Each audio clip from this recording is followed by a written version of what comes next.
नमस्कार मंडळी, रामकृष्ण हरी. या ब्लॉगमध्ये तुम्हाला पाहायला मिळणार आहे एका सुंदर अशा निसर्गरम्य गावाची सफर. आणि हे गाव आहे पुण्याचे शेवटचे टोक.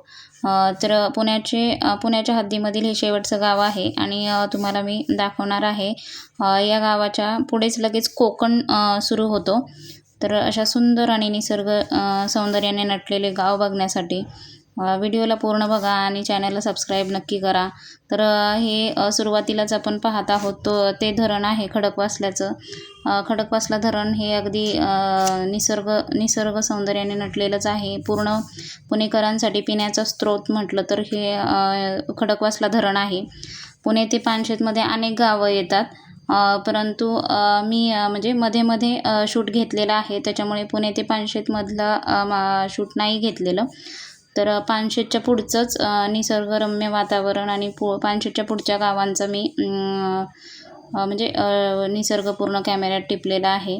तर पहा, पानशेतच्या पुढची गावे व तिथला सुंदर असा निसर्ग पाहायला मिळणार आहे तुम्हाला. खरंच खूपच सुंदर आणि निसर्गाने नटलेलाच आहे वेल्हे तालुका. तर वेल्ह्याला हे राजगड आता नवीन नाव देण्यात आलेलं आहे. ती जवळच आमचे गाव याच भागामध्ये आहे. तर जाताना अशी अनेक गावे लागतात. प्रत्येक गावातून जाताना जे काही सौंदर्य म्हणजे दिसलेले आहे ते मी टिपण्याचा प्रयत्न केलेला आहे आणि तसं मी तुम्हाला दाखवत आहे.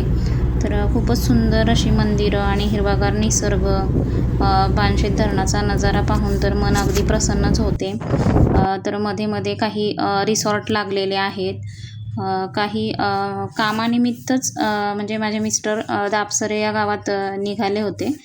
तर ते सहजच म्हणाले की चला येऊ जाऊन, तिकडचा निसर्गही पाहायला मिळेल आणि मुलांना थोडं चेंजही वाटेल. म्हणून सकाळी अगदी लवकरच आम्ही निघालो होतो. घरातून 7:30ला निघालेलो.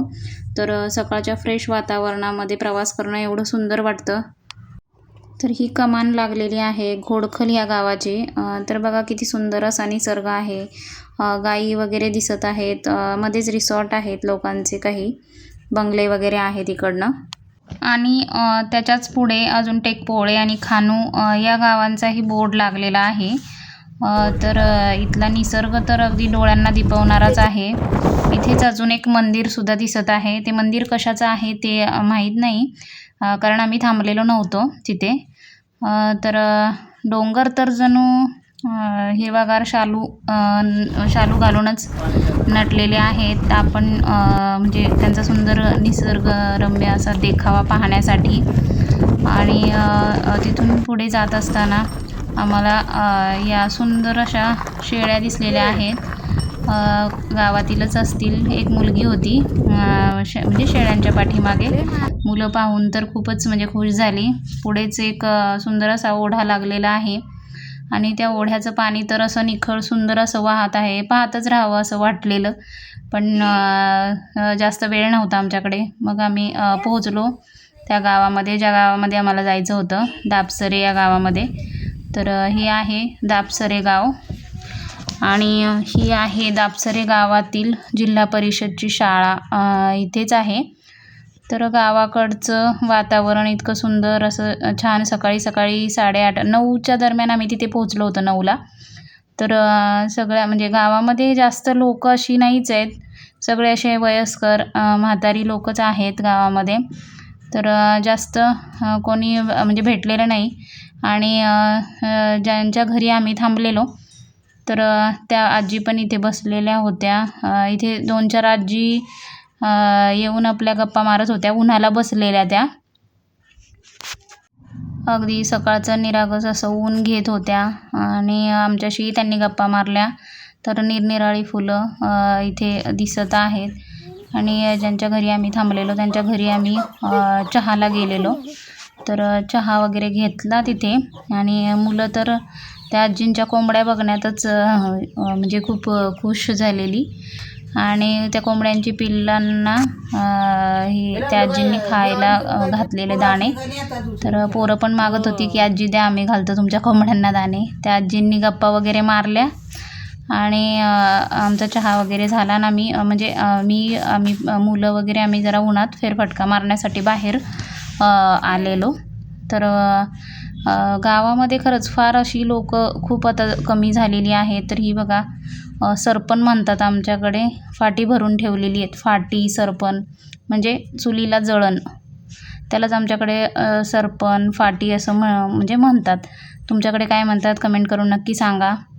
तर बघा इथे प्रत्येक एका घरामध्ये एखादं असं म्हणजे 1 ते 2च माणसं दिसत होती, कारण आता गावांमध्ये कोण असं जास्त राहिलेलंच नाही. प्रत्येकजण म्हणजे कामानिमित्त पुन्हा शाळा कामासाठी वगैरे सगळे पुण्यातच आलेले आहेत.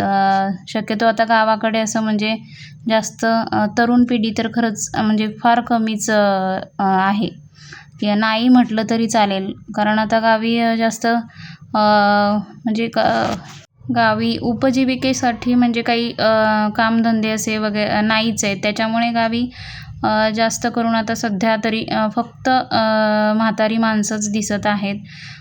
ती बिचारी आपली मस्त उन्हामध्ये इकडे तिकडे त्यांचं घरातलं हे चालूच असतंय. 1-2 गायी वगैरे आहेत काहींकडे. काहींकडे मग ते त्यांचं उपजीविकेचं साधन म्हटलं तर तेच गायी कोंबड्या वगैरे पालन करणं.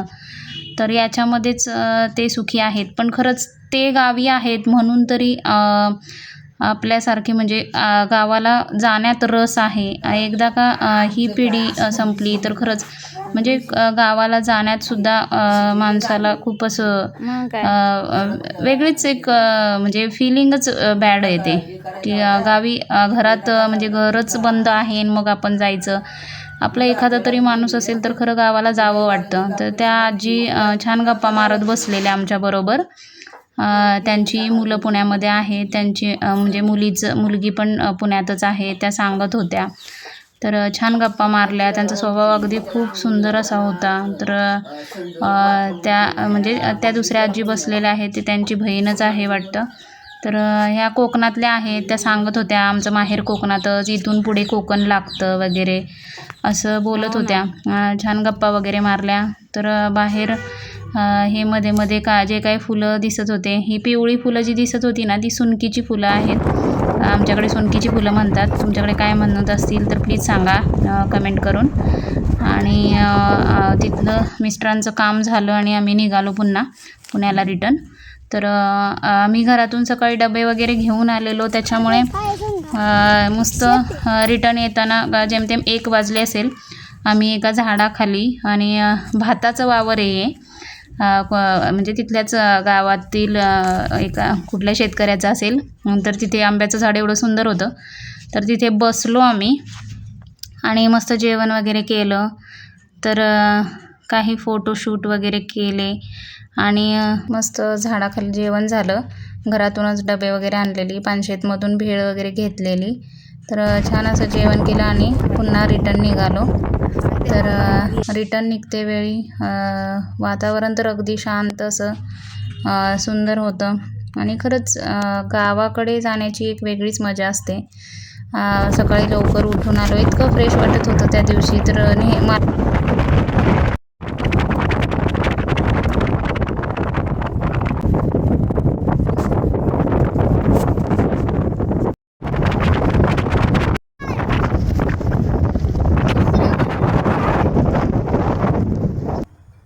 रुळे गावात यांचं थोडंसं काम होतं, त्यामुळे इथे थांबलेलं थोडं. तर तिथून पुढे मग आता डायरेक्ट घरी पुण्याला चाललेलो आहे. तर व्हिडिओ इथेच संपवते. धन्यवाद. आणि please subscribe my YouTube channel and thank you for watching.